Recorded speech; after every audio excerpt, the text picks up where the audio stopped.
For me, it was very difficult to stop on my own. But I didn't know because I was trying, but now the addiction was too much for me. So it is until when I went to the rehab now, and now because now I had all the support. My wife was supporting me. My brother who took me there also was supporting me. Yeah. And also there at the rehab, I met very good people. And they really helped me the journey to understand that addiction is a sickness just like any other disease.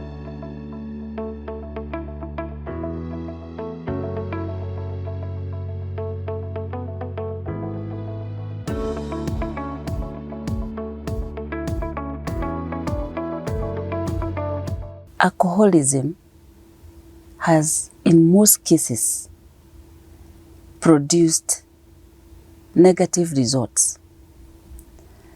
And our environment really determines how somebody becomes, especially if there is alcohol in the family or there is alcohol at home. My guest today is one of such that started taking alcohol when he was a child. And why was he taking alcohol? Because it was available in the family. It was available. There was a bar in the family. There was a bar at home. And then he would see and observe that this is something that he can start taking. And how did he go on with the journey? So this guest today, Kenneth Mawira, is going to take us through the journey. And he's going to tell us what he would think about families and what advice he has for families who have alcoholic drinks in the house and they have children.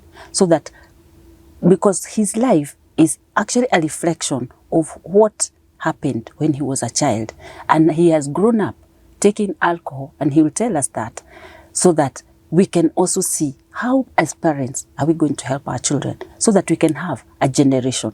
Because if we don't take action at this time, our generations are not going to be the generation that we would have liked to be.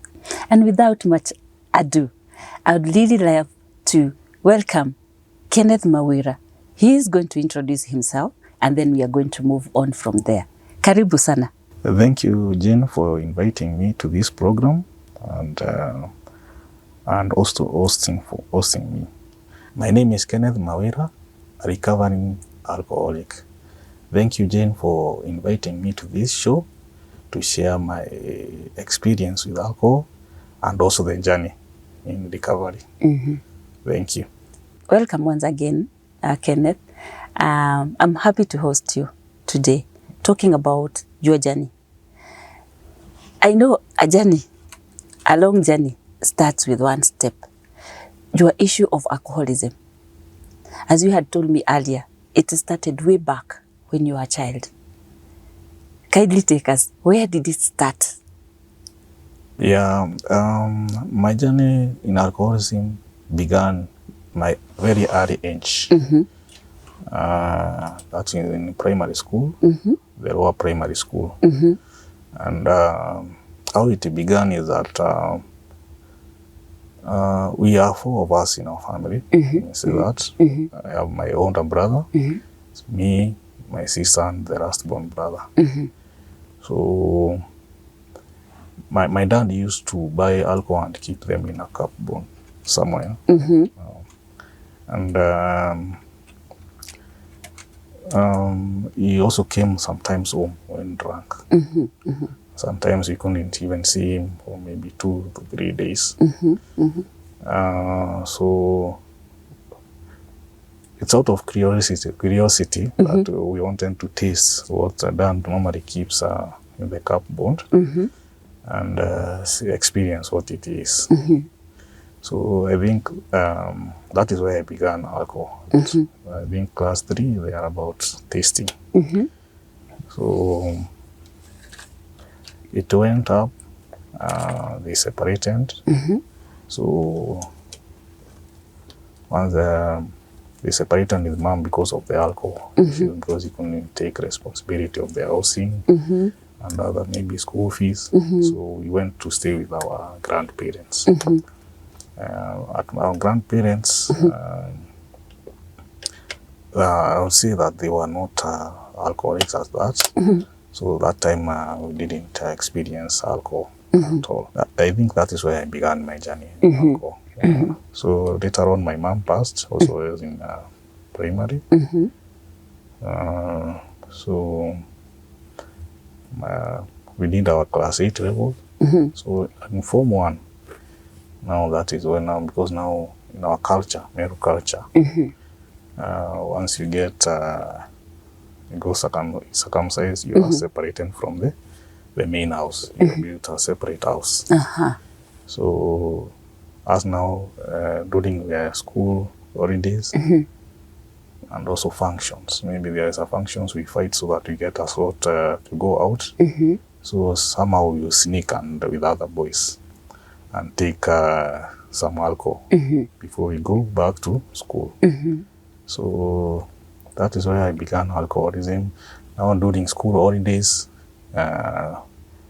we used to go on Saturdays or Sundays. They are cheap liquor at the villages, the illegal, illicit brews. Because they were cheap. My alcohol now started advancing. Yes. So it is at that now stage now, I began taking very hard stuff. So luckily I was able to finish my high school, and I came now to Nairobi to do my accounting. So that time I used to stay with my brother.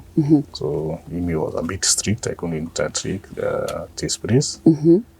But now my uncle took me, saying that he will support me for some few terms. And I went to his place. He used to work in Tanzania that time. So you are left with the wife. So that is now when now on weekends I could now from Friday and Saturday with the little savings I was given for food. I was able to now to do what these cheap drinks. So from there now, I finished my course. My brother came and took me again. So I finished with him. So whenever I got a chance, whenever they were for drinking, I'll take a lot. So that is how my life is about to advance. So when I finished and I got a job, I was employed by the wife, Vika.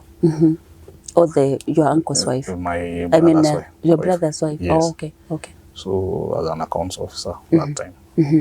So that is the time now once I moved out of their place, I looked for my own house. That is when now the air broke. Because now I used to have some money, salary. So it's drinking now. Drinking, sometimes you get salary, within 3 days you are done. So you start now borrowing money here and there. So you're getting yourself into debts. And this continued for a while. Now that's the time before I met my wife. So later on, I met my wife, and that time we were not staying together. So when I'm not with her, I'm drinking. Drinking then. So that is how I think my addiction now took shape. Yeah. So generally, that's how it went. So it reached a point whereby even in the morning I couldn't take before going to work. Kufungua lock, so that now I can be able to see things the way they are. A little did I know that I'm getting into more problems, addiction life. So I would say that's where now I got ill. That's by the time now we got our first daughter in 2015. And I was not taking responsibility because all the monies I got they went into drinking. So we reached a point where I could not support the family, and the wife had to go home. So when she went home, we separated now. Because now I could not take care of myself. So I downgraded from the house I was taking. I went to stay with some other guys to share the rent, so that now the little money I get, I can now pay a little rent, so that now the rest now can be used for drinking. Oh my goodness. So it was interesting. So it went for a year. Now that is where they are, because now I was not even going to work. So it became now a drinking. So, during day, night, just look for money. Once you get the money, it's drinking. So that's when now, after a year, we could go touch with my wife again. And that's where now the mother-in-law now talked to my brother. And I think he was not aware of it, because I had also dissociated with them for a long time, because I didn't want him to know that I'm taking alcohol and all that. So once he was given the story, he went and looked for a rehab. We talked with my wife and all that. They took me there. Okay. So for 3 months, I did my program. Then after now the program, I was now integrated back to the society. But they did also what we call aftercare services for 3 months. So that now I can be able to cope well with the society. Okay. And life without drinking, completely a different life. Okay. Because I was used to bottle. I get stressed. So I built a relationship with the bottle. With the bottle. Yeah. And that one really, actually my life revolved around alcohol.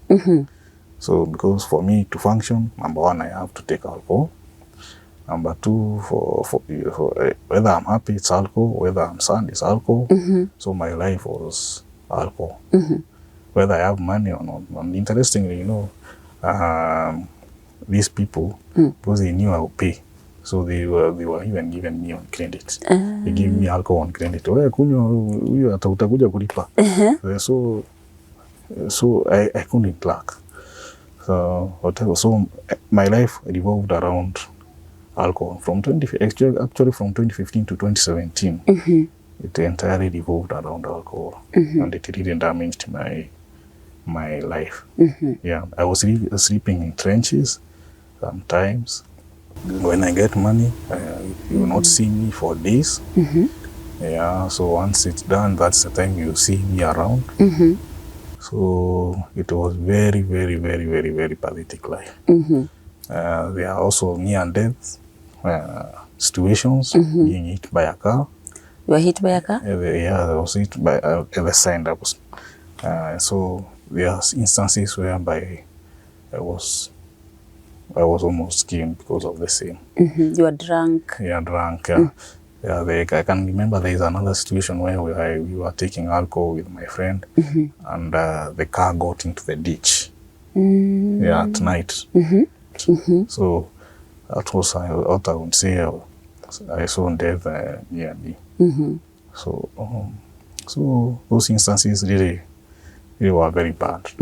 Yeah. Kenneth, thank you for that. Yeah. If we can go back to the childhood. Yes. Because this is where many families lose it. Yeah. They don't know what they are doing in terms of exposing the child at the early age to alcoholism. Yeah. And now what you've shared and what I'm sure you'll be able to share with us is how that exposure really impacted in your life as to what you're going through. And probably you can just look into the camera and tell, talk to a parent there who is having alcohol in the house, so that as even we are moving from what you experienced, you already know what happened and what you used to do, so that parents can actually see this happens, and then they can be able to protect these children? Yeah. Probably you can look into the camera. Parents, kids look at what you do, and they want to test what you normally maybe eat or not give them. So they want to see also their behavior, because now if you see your dad maybe becoming happy once he is drunk, or your mom, and this is what he is taking, you want the kids want to test what is that is making their dad happy, and that alcohol, once they take it, now they start feeling that the other feeling about the alcohol, and it is very dangerous for the parents. I would advise parents to keep off those things from the sight of their children and in their upbringing also, because the kids also observe a lot. Also, when you are taking alcohol, maybe don't expose your children to see your actions and all that. It really impacts negatively on the children, because they want to test what you are doing, and in the event of doing that, the kids get addicted to alcohol. They will deploy all manner of things, because they know they will be beaten. Maybe they will use the bottle you have opened, maybe a whiskey bottle, you add some water to the level, so that now they are not beaten. Being clever. Yes. Or threatened and all that. Yeah. So I would urge the parents to keep off those things from the sight of the children. And also, it's a problem. If the parents have a problem with alcoholism, to seek help, so that now they can shift from now becoming alcoholics to a better person, a sober mind. Yes. So what Ken you're saying is that it's possible for a child to become an alcoholic. It is possible. It is possible, and it has happened to me. So it is very much possible. Yeah. So it's just an exposure, then drinking habits, now to the addiction level. Yes. Okay. Probably you can share with us your high school life. You said you started when you were in class 3. Yes. How far did the testing go to, so that you can now get to become that you can't function without the alcohol? If you see you are not able to manage your drinking, then you are alcoholic. Managing your drinking is that now there are those people who normally say that I go there in the club, take 2. They end up taking 20. There are those ones who go there with 500 shillings. And say, by the time you manage these 500 shillings, I'll go home. But you end up spending 10,000 or a lot of money from the one you had done budgeted for. So if, that is now when you are alcoholic now, so that you are now in alcoholic stage. For me, that one last stage reached when I finished my college and I got my first job. I suppose if I got money when I was in high school, it wouldn't even be worse. Okay. I think that was linked because I didn't have the resources to do that. And also the school, maybe life, were restricted. But somehow, because of the way I interacted with it, now it reached a point where we want to go out. Sometimes we sneak out of the school during the weekends to go and look for alcohol. So with the little pocket money we get. So for me, I say that it should be from the one go. Teach your children the good virtues of not involving themselves in alcoholic and any addiction in that matter. May it be narcotics, bangi and all that and stuff. So it should be kept off from them, and also the information, pass the information to the children as they grow up, on how they interact with the society and the outside world. Did alcohol affect your health in any way? Yes, of course. I would say that now my mental health was at risk, because those are the some of the things I was taken to hospital when I went to rehab. So to quite my anxiety, depression, and all that. So I was given medication by the psychiatrist, and for me it really it had an impact on my health also. So also I can say I lost a lot of weight that time because I was not eating the right foods. Yeah, luckily my lungs were not destroyed or the liver, and the kidneys they looked at, but the liver was slightly affected, but very small. Yeah. Okay. So I discovered myself before it was too late for me. Okay. Yeah. So I've seen instances whereby some people, their liver has gone, has worn out. So the liver is a bit tricky. Those are some of the experiences I've seen. So for me, it was not in advanced, but marks, you could see them that time on my face. Yeah. So I think you can also see one. There's one here, scar. Oh, okay. Oh yeah, it's visible. Yeah, it's visible. Yeah. So that one, and it's a lot of falling down. Yeah, and eaten by a stone. Oh. So that one I can say that's otherwise it affects someone. It does. Yes, and in a very negative way. Yes. No, let's come to the workplace. Yeah. Now you have money. And you can afford to take alcohol at will, or whatever time that you want to take. Yes. How was the relationship with the colleagues at work?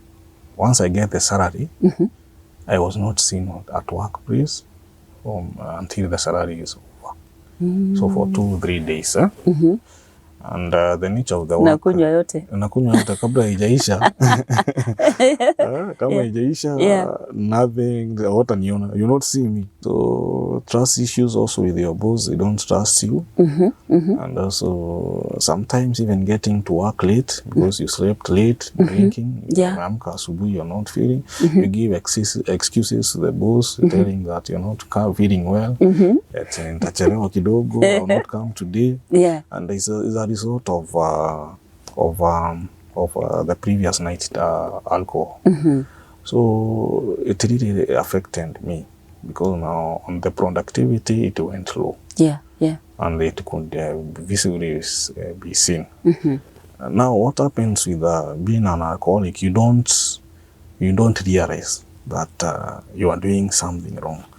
To you see, you give an excuse, life goes on, you are doing okay, but the rest of the world, they are seeing that there is something wrong with you. For you and as an alcoholic, you don't know. You see as if life is normal. You just go drink, you just work, and all that. So for me, it affected my productivity during that time. So the trust issues with the boss, the same case, consistency at work, no longer there. So the performance generally went down. So I don't see that one. That's what happened. And they continued to keep you at work? They continued and until they terminated me. They terminated, actually that one was, I received a termination letter. That work at Vika because of the same. You lost your job? I lost my job now. Because you're not coming to work, you're not, your productivity is low. Yeah, consistency at work. And even when I go to work because of the hangovers and all that, I could not function, I could not do my work well, diligently. And probably you went and ukatoa loka asubuhi. You are smelling alcohol, you want to end it, so you don't want someone to come near you. It's a very difficult thing. Yeah, but because now you're into addiction, you don't have a choice. Yeah, so it was really very bad. Actually, addiction is something that you are not having the strength even to stop. Yes. Yeah, unless now you are supported.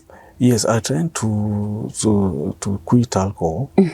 I would say 3-4 times. And I talked to my wife. Anytime I want to go and take alcohol, use all the monies that I have. I went home and told my wife, now sasa imenifikisha mwisho. This is the last time. Wow. The next day I get a coin. Then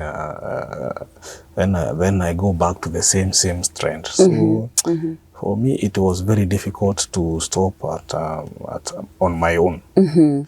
But I didn't know because I was trying, but now the addiction was too much for me. So it is until when I went to the rehab now. And now, because now I had all the support. My wife was supporting me. My brother who took me there also was supporting me. Yeah. And also there at the rehab, I met very good people. And they really helped me in the journey to understand that addiction is a sickness just like any other disease. Yes. And someone can stop it working a simple program. That called the A. Yeah. So they taught us on how to go about the program, and I still follow the program till today, which has helped me to stay sober for the 6 years. Okay. I have been sober. Okay, I'm listening to you. Yeah. And as you're saying, alcoholics sometimes they may not know they are sick. Yes. And sometimes the people around them, the friends, the family, they may be telling them, Ken, do you know you are an alcoholic? And I hear some react very negatively. Yes. Some of them get very angry. Yeah. You are the one who is, you are accusing me of something that I'm not. Yeah. I am not an alcoholic. Yeah. And that really makes somebody to delay even any effort of recovery. Yeah. But I'm happy to hear that for you, you realize that you're an alcoholic. First, you've lost a job. You are terminated. It's not that the job ilisha, but it is you are terminated because of the alcoholism. Yes. Productivity is low. Yeah. Your interactions with the colleagues and all that. So now, at that point, there are those people who are struggling at home. Even before we come to the recovery part, there are those that are struggling because alcohol and alcoholism is real, and it's a real problem. Having talked to the parents, I would like to request you to look at that camera and talk to someone who, like, if it is a weekend, if it is a public holiday, they are free, they are at home, they go to take alcohol. And they have been willing to stop, and they are not able to stop. Before we go to your recovery journey, what would you tell them? They are struggling. They would want to stop, but they are not able to stop. What would you tell them as an encouragement? Be positive in mind and seek help. One of the ways that is accepting. You as yourself accept that there is a problem, and the problem you have is alcohol. I've talked about if you see yourself not being able to manage your drinking. That is now, I've talked about the quantity, the time, and also the money you use on alcohol. It's a red flag that something is wrong. Your relationship is not working. You are getting into more debts. You are also not doing your obligations as a father or a mother, as a parent. It's time now to seek help. And the help is this way. If you are able to, you can maybe look for a rehab, a good rehab, if your family is able to pay for that. If you are not able to pay for that, there is what we call AA meetings, Alcoholic Anonymous meetings. You can go to Google Alcoholic Anonymous in Kenya. You see the schedule and the time and also the place where they conduct their meetings. Attend their AA meetings. You can just go there. You don't have to talk. You don't have to say anything. You just listen for the first day. So that is what I would say to the people who are struggling. Sometimes you find yourself, the alcoholics, they don't want to accept that there is a problem. Because they say, well, and there are challenges. People will go there, naambiwa huyu, unaona huyu aliachana na pombe, alishindwa na pombe. And as you know, sometimes we as men, that one inakuwa ngumu sana, maana ameshindwa kufanya nini. So alcohol is a disease. There are no benefits into alcohol. Actually, there are so many negative things about it. So take the courage. Don't have to tell people that you are leaving alcohol. Go work the program, go to the rehab, and you'll be able to change your life and also the life of others. Yes. Yeah, because I agree with you, Ken, that relationships, as you say, they are affected. Yes. Let's go back now to the family has observed that you are now an alcoholic. Yes. And you need help. Yeah. And then you say that the family came together, your wife came together with your brother, and then they said they are going to take you to a rehab. Yes. That is was a turning point for you. Yes. So, kindly share with us, how was your journey now in the rehab? The journey in the rehab. Yes. My journey in the rehab, I was a bit worried first. And say that because I never heard of a rehab before I was. So my wife told me it's a sort of training. When they were taking me, they told me it's just a way of training you to manage your drinking.